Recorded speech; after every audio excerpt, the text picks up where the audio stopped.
الله تعالی عنه نصف شو میبره. شاگرد کی است؟ شاگرد رسول الله صلی الله علیه و آله است. سختی ها و مشکلات مردم مشکل خود فکر میکنه، درد مردم درد خود فکر میکنه. در نصف شو میبره میره در یک قریه به خاطر از اینکه کسی در درد مبتلا نباشه. وقتی میره سیل میکنه یک خانم است در یک خیمه بسیار آه و ناله میکنه. حالا که در موقف عمر رضی الله تعالی عنه ما شما باشیم، میگه من مرد هستم، خو خانم مریض است، من چی میتونم بکنم؟ دکترم نیستم و دوام ندارم و هم زن نامحرم است، من چی میتونم کرده؟ لکن عمر رضی الله تعالی عنه عزیز شوهرش پرسان میکنه که چرا خانم تو قدر آه و ناله میکنه، چی مشکل داره؟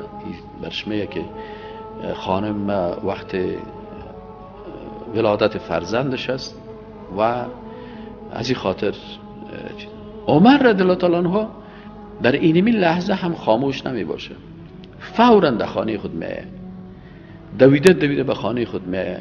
هوا بسیار سرد است،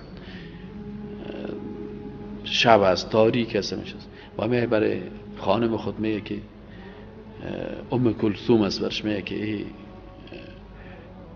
دختر یا نواسه رسول الله صلی الله علیه و سلم، چون ام کلثوم دختر علی رضی الله تعالی عنه است.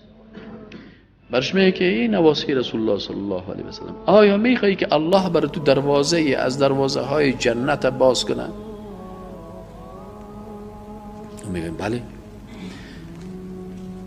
میگه این تو یک خانم از دمی آلت و این تو یک کسی ضرورت داره، من خود چیز کرده نمیتونم، خودت میتونی امرایش هم کاری کنی. ام کلثوم رضی الله عنها به امرای عمر رضی الله عنه در نصف شب میبرن و عمر رضی الله عنه در پالوی ازی که خانم خود پیش از اون میبره یک مقداری از روغن و آرد و چیزایی که برای از ضرورت است او را هم میگیره امرای خود و میخیزه میره در داخل پیش از اون مرد حیران میمونه که در این نصف شب یا ملائکه هستن یا از آسمان پایین شدن، این خنک کسایی که این شماله کسایی که این تاریکی رو ببین و در این وقتی آمد و به همراه خانم خود آمدن. میگه من حیران مانده بودم که اینا کی هستن.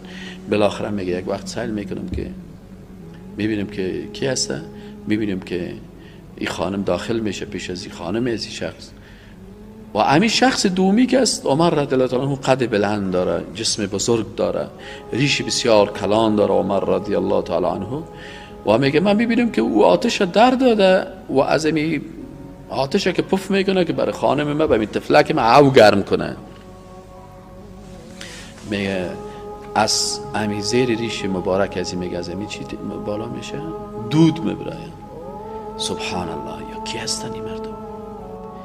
بالاخره میگه صدا میشه که یا امیر المؤمنین، ای امیر المؤمنین، برای دوست بگو که الله برای تو فرزند داده است. میگه من از خوشی فرزند خود اولاد خود قدر متاثر نیستم که از این حالت امیر المؤمنین که در پادشاه فارس روم از شنیدن نام از او در لرزه میامدن. اشداء علی الکفار رحماء بینهم تراهم رکعا سجدا یبتغون فضلا من الله و رضوانه. سبحان الله، دشمنای اسلام رهبرایشان از پیش از اینا در لرزه میامدن. چرا؟ محمد رسول الله والذین آمنوا معه اشداء علی الکفار رحماء بینهم.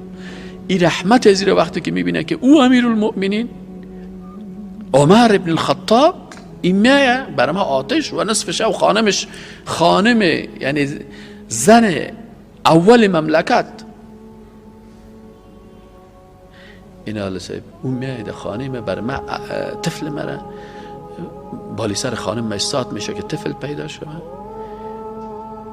عمر رضی الله تعالی عنه باش میگه که این وظیفه اخلاقی و مسلمانی ما هست، رتبه رهبریت سیاسی ما و رهبریت نظامی ما و ای که من بالای چندین مملکت خلیفه هستم، این مانع اخلاق اسلامی من نمیشه. این مکلفیت ماست. والله قسم به الله هست که اگر یک بغلتون، اگر یک قاطر در یک کو خطا میخوره، از کو لول میخوره، الله از ما پرسان میکنه چرا برای حیوانات در